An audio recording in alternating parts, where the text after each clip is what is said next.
Yo, boom. Y'all listen to cut story today, bro. We finna watch Turbulent Marriage Ends in Murder. Stomach case of Penelope Jackson, you feel me? So, I don't know about this case, but I seen this in my recommended, bro. I had to click it, you feel me? So, hey, let's get to it. It all started over a dinner of bubble and squeak. How exactly could a dish of potatoes and cabbage catalyze a gruesome night that would forever affect the lives of two families? My name is Adrian, and welcome back to another video by Coffeehouse Crime. Today we're looking at the turbulent case of Penelope and David Jackson, and how the complexities in their relationship ended in a violent marital death. Just a quick heads up, but I post solved, unsolved and strange cases here on a weekly basis. So if that sounds like your kind of thing, please consider subscribing to Coffeehouse Crime. Now this case definitely requires the ability to look at a story from multiple perspectives. But what exactly pushed Penelope over the edge? Or was it just an excuse? Pull up a seat, grab a coffee and sit back. This is the case of Penelope and David Jackson. I bet.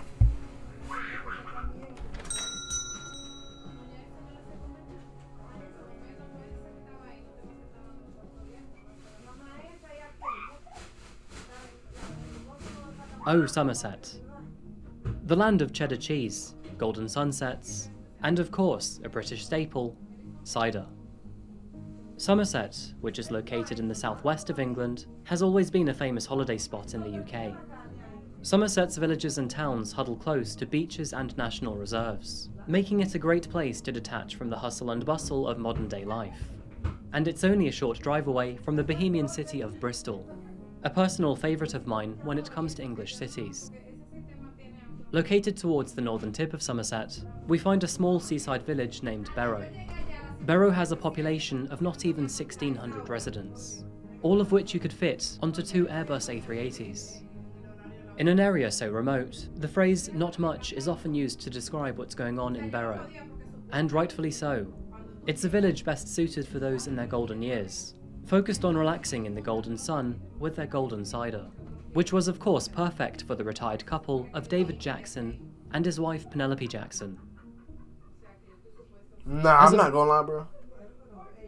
She looked creepy. I'm not gonna lie. The year 2021, Penelope and David had been married for just over 24 years. And with that said, it's obvious to say that they had a rather large number of things in common.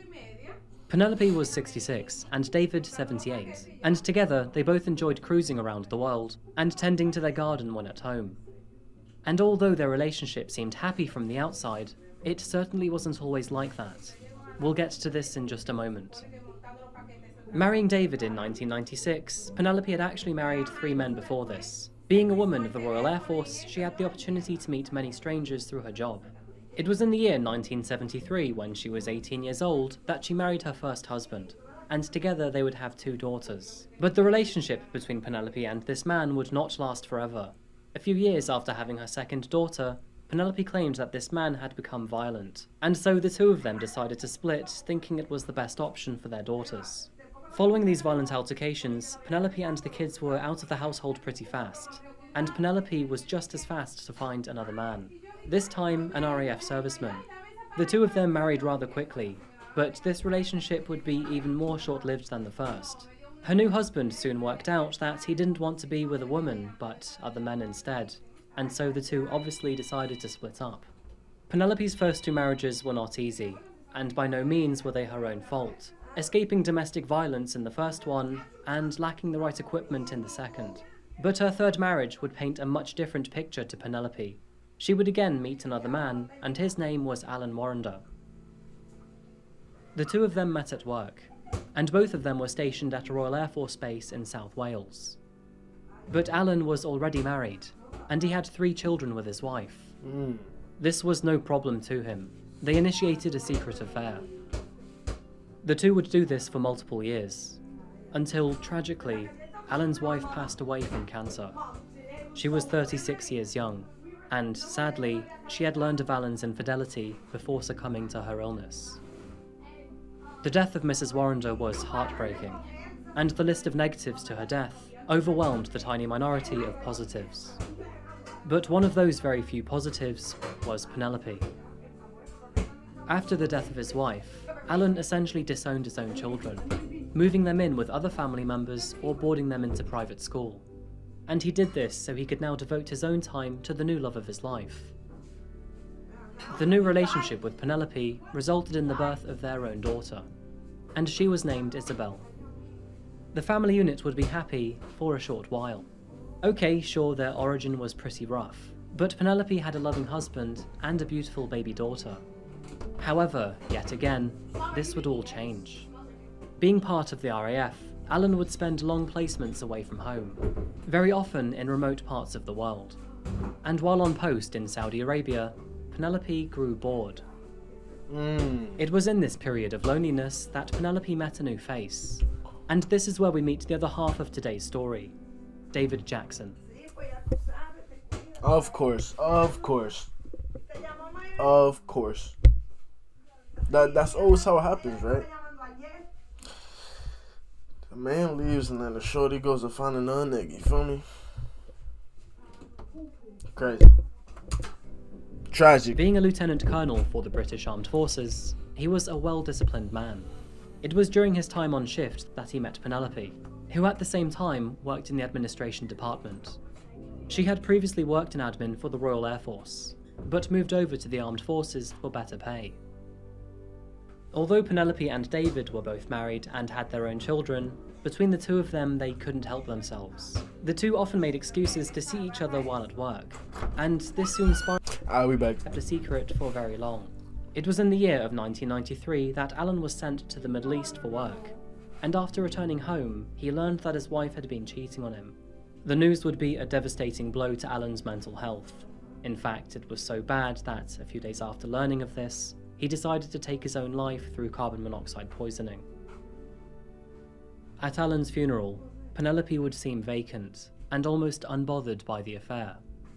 She showed a total lack of empathy for her late husband and those around her, and Alan's brother would describe her demeanour as, "I was not taken in by Penny.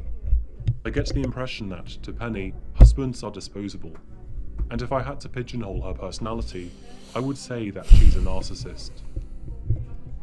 It's interesting to learn that it wasn't just Penelope that had issues with marriage. David himself had been married twice before, fathering 2 daughters and a son from his first marriage, and his son's name was Gavin. Bro, I don't know how you could do that, bro. I don't know how you could get married to somebody, get divorced, and then get married again. How?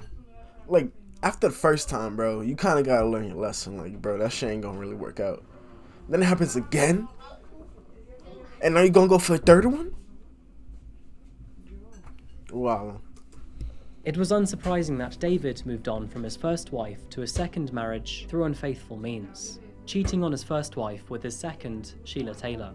And so this pattern, which seemed to perfectly resonate with the behaviour of Penelope, would persist and reflect when David cheated on his second wife to be with Penelope. Sheila learned of David's affair when Penelope rang the home phone line, demanding to speak with David. Apparently, even in the early stages of David and Penelope, they had problems with their relationship. David insisted to Sheila that the relationship with Penelope was over. However, following this newfound knowledge, Sheila decided to divorce David anyway, taking the kids with her. It was a surprise that, given his recent claims, the divorce would eventually result in the marriage of David and now Penelope Jackson, marrying in the year of 1996. And David would take Penelope's daughter, Isabel, under his care, treating her as if she were his own daughter. And this turbulent Bro, I'm not gonna lie. These do really look like people from the UK. Like, if you picture a person that's British, this is what I imagine.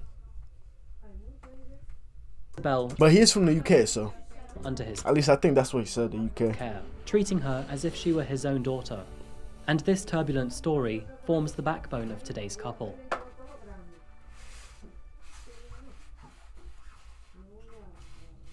And although their relationship wasn't perfect, it did seem as if the two were mostly happy together. Being part of the army, they would move to France, then Germany, and eventually back to England. The change in location didn't falter the family. As to them, home was with each other. And although Penelope could be a little turbulent, and David would often complain to her about menial things, There was nothing alarming between the two, at least to begin with.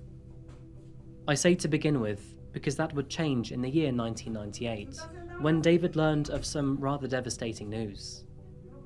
David would learn that his son Gavin had unfortunately cheated on his pregnant wife, and following this mistake, Gavin had sadly decided to take his own life. Bro, what type of setup was that? What?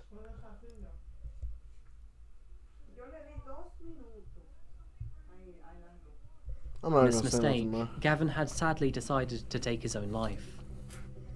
In his final note before his death, Gavin had wrote to David to say that he didn't want to be like his father, and in his own shame through defeat, he felt like he didn't deserve to live any longer. This hit would affect David greatly. Not only had he lost his only son, but he felt partially responsible for it too. And this would change his behaviour and actions with Penelope forever. Through his own grief, David became more erratic, hot-headed, and even violent towards Penelope. One of his worst moments included pinning Penelope so hard against the wall that her nose bled profusely. There were emotionally abusive moments too. David once smashing the Mother's Day present that Penelope's daughter had given her right in front of Penelope's face. And Wait, in the most the what? The Mother's Day present that Penelope's daughter had given her right in front of Penelope's face. Oh. And Why? Why though? But it depends how old they are though. Because the younger you are, but that's gonna affect you way more. in the most shocking of instances, David The had older you are, you're just gonna think he's bugging. Like, this nigga's wild. even held a knife to Penelope's throat at a family dinner in Germany, in which it took 3 members of the family to pry him away from her. None of these instances of abuse are ever acceptable, but David did just lose his son. Everyone around the couple knew this, and they thought maybe he was just grieving in his own violent way. Nevertheless, the two decided to stay together. These instances of violence would eventually subside, but bickering and arguing between the two would remain. However, amazingly, the couple's marriage would continue to withstand time for not 1, but 23 years more, even succeeding their retirement and into the year 2021. Friends and family would say that the two seemed to be enjoying their retirement together, often going on cruises and keeping in touch with family members throughout. But much like all cases here, that would drastically change in the winter of 2021, when things got a little out of hand between the two. All over a dinner How of so? bubble and squeak. Bro, what is this?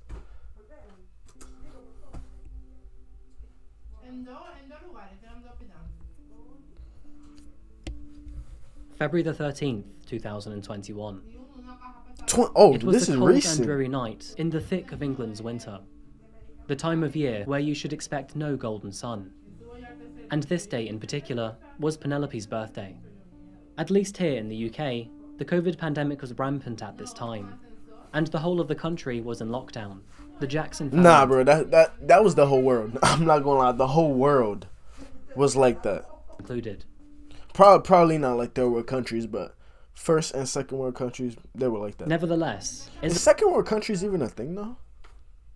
Isabel and her partner, Tom Potterton, had put some money together to celebrate Penelope's birthday in some way. The family had planned to have an extravagant dinner of lobster, crab and steak over Zoom, a virtual meeting room with video support. But problems would present themselves fairly quickly this night. Penelope and David running Zoom on their iPad, which wasn't sufficiently charged up, and this ended up sparking the first arguments of the evening. Although they had managed to get Zoom working on the device, Penelope would seem subdued and appeared to have been crying. The family exchanged greetings before plans progressed as expected. They were ready for their remote dinner together, Penelope retreating to the kitchen to grab food for her and David. And after their seafood starter, they were due a main course of expensive steak. The evening remained relatively peaceful. That was until Penelope brought out a side dish of bubble and squeak. Bubble and squeak is a very British dish, made from mixing potatoes with cabbage before pan-frying them to create a crispy exterior.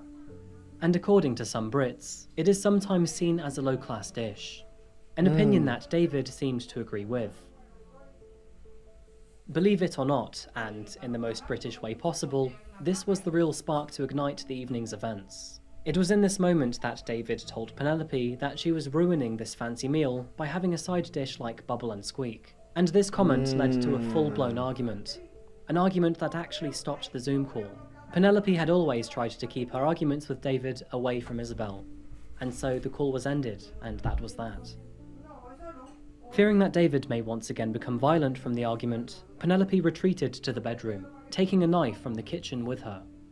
A knife that would stay under her pillow for the night, as allegedly, she intended to sleep with it for self-defense. Hours passed, and as the evening ascended into night, David decided to get some sleep. He headed on to his bed, where he then realized that Penelope had something under her pillow, and she was acting very suspicious. That was when, for David and Penelope, all hell broke loose.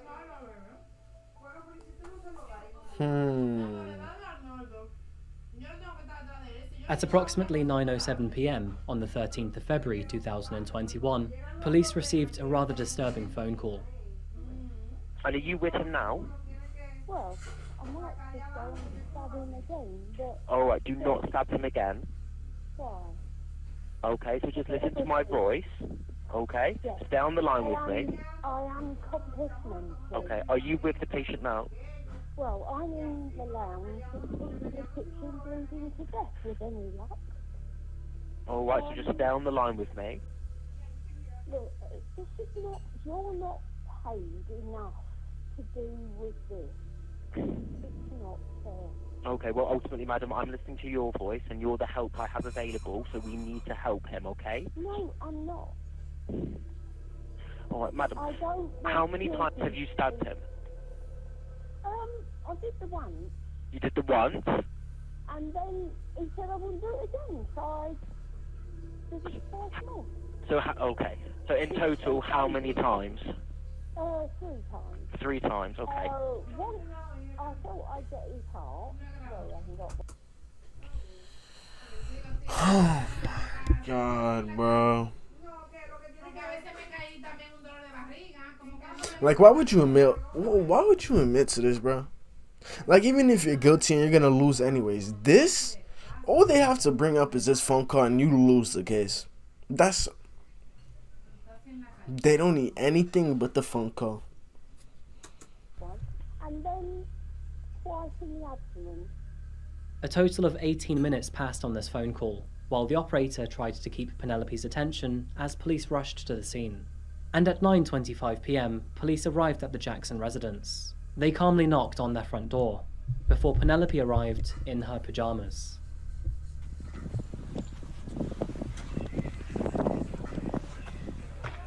Hey madam, do you need to step outside for me a minute?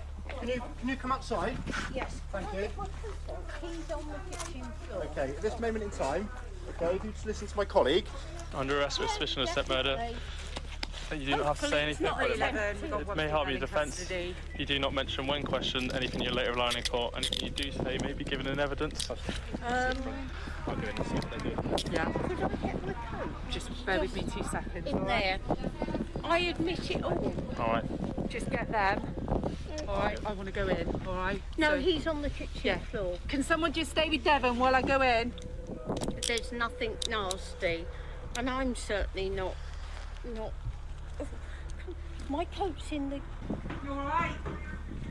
With any luck, you'll be too late. Alright. What's your name, Anna? Well, I'm called Penny, but Penelope Jackson. You do live here? Yes. Can I get my coat? We'll get you Right, get the ambulance in. Pronto, we need Oh, CPR. don't.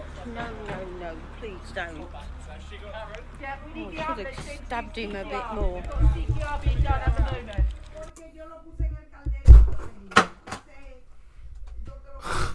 But bro, why? Why?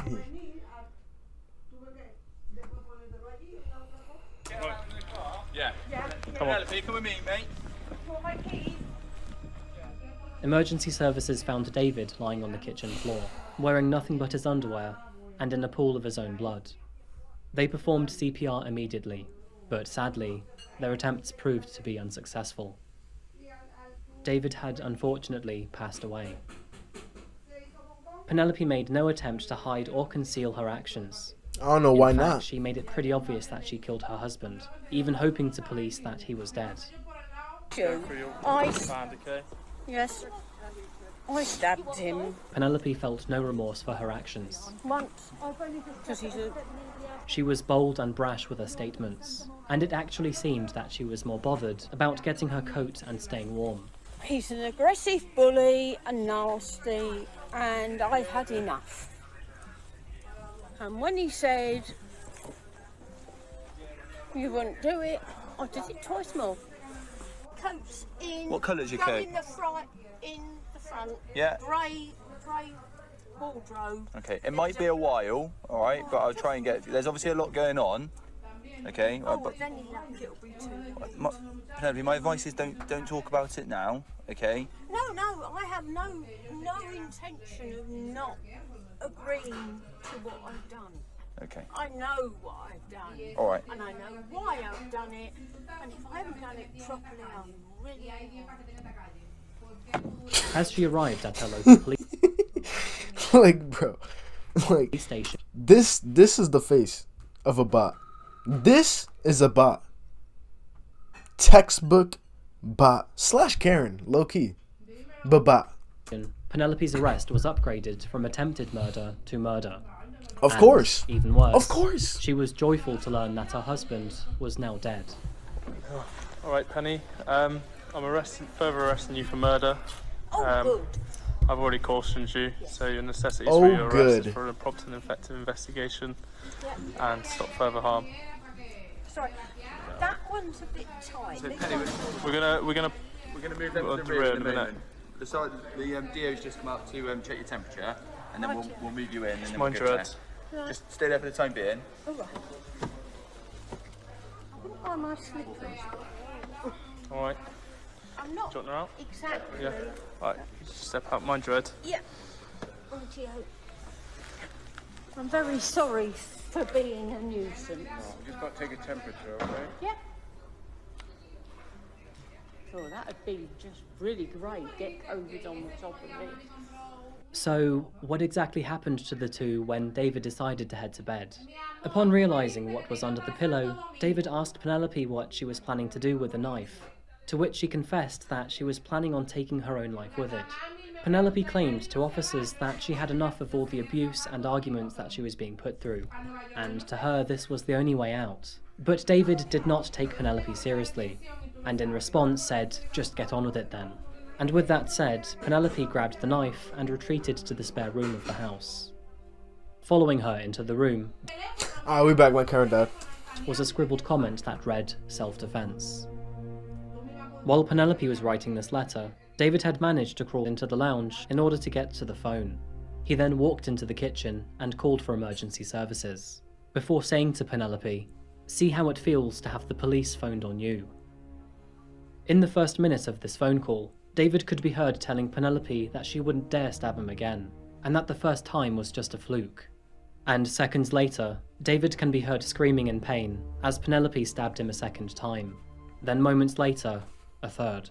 The phone then fell to the floor, only for Penelope to pick it up and start talking to the operator. And you know the rest from here.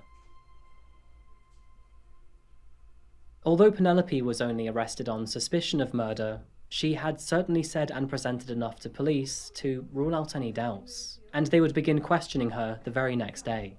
However, this time, she wasn't nearly as talkative as she was the previous night. Penelope refused to answer questions, and instead, she delivered a papered statement to claim that David had been abusive and controlling towards her for many years. She said that she had no choice, and she denied her charge of murder. Instead, she expressed that she was guilty of manslaughter, as she was only reacting in self-defense.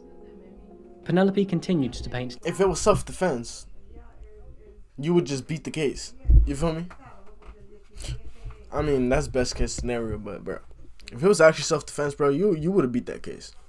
You feel me? If your lawyer was good enough, you would have beat that case. David as an abuser, both physically and emotionally. These accusations angering David's family to its very core. And although they admitted that they would often see the two argue, they never saw any evidence to suggest anything more. At Penelope's first trial on the 11th of October 2021, several family members came forward to attest that David was not an abusive man, and that, in fact, Penelope had always been the one to seem threatening and controlling over her husband. They recalled how David never seemed comfortable when she was around him, that she liked to make others feel uneasy, and that she would always try to find people's insecurities before poking at them. Damning allegations would also come in Penelope's direction. It was while in court that David's eldest daughter recalled the moment that she asked her father and Penelope for advice on her failing marriage. Penelope replied with, "It is much easier if your husband kills himself," referencing her previous husband who had done the exact same thing. And David's second wife, Sheila, testified that David feared his third wife, claiming that Penelope once threatened to cut his off if he ever left her. David honestly believed that she was capable of carrying out that threat. With the way that Penelope acted out her birthday evening, it is pretty obvious to say that David is not here to defend himself against her allegations. So the only judgment of character that we have is from family and friends. Penelope's and David's daughter, Isabel, was a key witness to legal proceedings, and she did admit that she witnessed some form of abuse from David towards Penelope, most notably the incident that happened around the dinner table in Germany. But even she believed that David was not the monster that Penelope was painting him out to be. So it was therefore very difficult to decide how problematic David was. It was a factor that had so much influence over Penelope's outcome. Yet it couldn't be proved or disproved. But in the judicial realm, a final outcome must always be made. And on the 27th of October 2021, Penelope's outcome had finally been confirmed. After 11 hours of deliberation, a jury of 8 women and 4 men returned with their verdict, finding Penelope Jackson guilty of murdering her husband, David Jackson. They deducted that David was of no threat to Penelope at the time of the attack, and that she was calm and collected in the event, therefore concluding that it's unlikely that she was reacting in distress after an attack from her husband. Penelope could have stopped after the first slash across David's chest, but instead, as overheard by emergency personnel, she continued to attack David while he remained severely wounded. And although you never know what happens behind closed doors, a multitude of witnesses came forward in David's defense. And all in the meanwhile, Penelope's own attitude and behavior. Witnesses? So there was niggas in the crib. Because if there's not niggas in the crib, then what witness? Painted her as an uncaring individual with a distinct lack of empathy. She showed not a shred of remorse following David's death, even though she professed that she still loved him. Penelope received a life sentence with a minimum of 18 years, meaning that she is only eligible for parole after reaching the ripe old age of 84. Penelope has since appealed her verdict.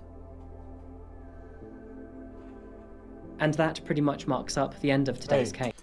That's it, bro. If you know anybody like this girl, I don't know, bro. There's some UK stuff, bro. I don't know, but hey, that's some video we've got. And really don't want me to actually let me know down in the comment section down below. You feel me? Yeah, bro. Soon we gonna be getting to that streaming shit. You feel me? Shit like that. I'm still trying to work it out because I don't even got a PC. I just got a laptop, bro. I'm not gonna lie, like real deal laptop. You feel me? So it's like. Hey, but I'm gonna still try my best though. I'm not gonna lie. Hey, once we get that PC, bro, we're gonna be streaming every day. Anyways, if you got your next one, bro, stay safe.